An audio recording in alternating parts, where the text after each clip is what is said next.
పవిత్ర గౌడకు మెసేజ్లు పంపించిన విషయంలో రేణుకాస్వామిని దర్శన్ నిలదీశాడు. అసభ్య పదజాలంతో దూషిస్తూ అతనిపైన దాడి చేశాడు. రేణుకాస్వామిని బట్టలుడదీసి అండర్వేర్ మీద టాటా ఏస్కు వేలాడదీశాడు.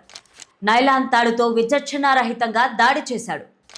అతనికి అన్నం నీళ్లు ఇచ్చిన తర్వాత కూడా దర్శన్ అతడి ఛాతీ మెడ మీద కాలితో గట్టిగా తన్నాడు. దాంతో రేణుకాస్వామి స్పృహ తప్పి పడిపోయారు. హత్య విషయాన్ని సెటిల్ చేయకపోతే గన్తో కాల్చుకొని చనిపోతానని దర్శన్ అన్నారు. రేణుకాస్వామి హత్య విషయంలో తనకు తెలిసిన వివరాలన్నీ తెలిపానని, జైలులో తన రక్షణ కోసం దర్శన్ వాళ్లతో పాటు కాకుండా ప్రత్యేక సెల్లో ఉంచాలని ప్రదోష్ విజ్ఞప్తి. కన్నడ నటుడు దర్శన్ ప్రమేయం ఉన్న అభిమాని రేణుకాస్వామి హత్య కేసులో కీలక మలుపు చోటు చేసుకుంది. ఈ కేసులో అప్రూవర్గా మారిన దర్శన్ అనుచరుడు ప్రదోష్ హత్య జరిగిన రోజున జరిగిన దారుణాలను తన వాంగ్మూలంలో వెల్లడించారు.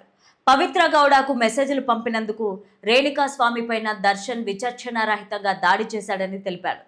పవిత్ర చెప్పుతో కొట్టిందని చెప్పారు. రేణుకాస్వామి చనిపోయిన తర్వాత విషయాన్ని కప్పిపుచ్చుకునేందుకు కట్టుకథ అల్లారని వెల్లడించారు.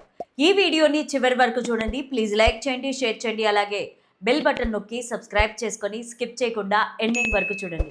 ఇక స్టోరీలోకి వెళ్తే, అభిమాని రేణుకాస్వామిని కిడ్నాప్ చేసి హత్య చేసిన కేసులో కన్నడ హీరో దర్శన్ అరెస్టు చేయబడి జైల్లో ఉన్నారనే సంగతి తెలిసిందే. అయితే ఈ కేసులో కీలక పరిణామం చోటు చేసుకుంది. ఇటీవలే అప్రూవర్గా మారిన దర్శన్ అనుచరుడు ప్రదోష్ సంచలన విషయాలు బయటపెట్టారు. హత్య జరిగిన రోజు అసలేం జరిగింది, సాక్ష్యాలను తారుమారు చేయడానికి ఏం చేశారు అనేది ఆయన తన పిటిషన్లో వెల్లడించారు. ప్రదోష్ వాంగ్మూలం ప్రకారం పవిత్ర గౌడకు మెసేజ్లు పంపిన విషయంలో రేణుకాస్వామిని దర్శన్ నిలదీశాడు. అసభ్య పదజాలంతో దూషిస్తూ అతని మీద దాడి చేశాడు. అప్పుడు ఆయన తల నుంచి రక్తం కారింది. ఆ తర్వాత దర్శన్ కాల్ చేయగా పవిత్ర గౌడ ఘటనా స్థలానికి వచ్చారు. రేణుకాస్వామిని చెప్పుతో కొట్టారు. రేణుకాస్వామిని బట్టలుడదీసి అండర్వేర్ మీద టాటా ఏస్కు వేలాడదీశారు. నైలాన్ తాడుతో విచక్షణారహితంగా దాడి చేశారు. ఇంతగా కొడితే రేణుకాస్వామి చనిపోతాడని నేను వారించాను, కానీ నా మాటలను వాళ్ళెవరూ పట్టించుకోలేదు. అతడికి అన్నం నీళ్లు ఇచ్చిన తర్వాత కూడా దర్శన్ అతడి ఛాతీ మెడ మీద కాలితో గట్టిగా తన్నాడు.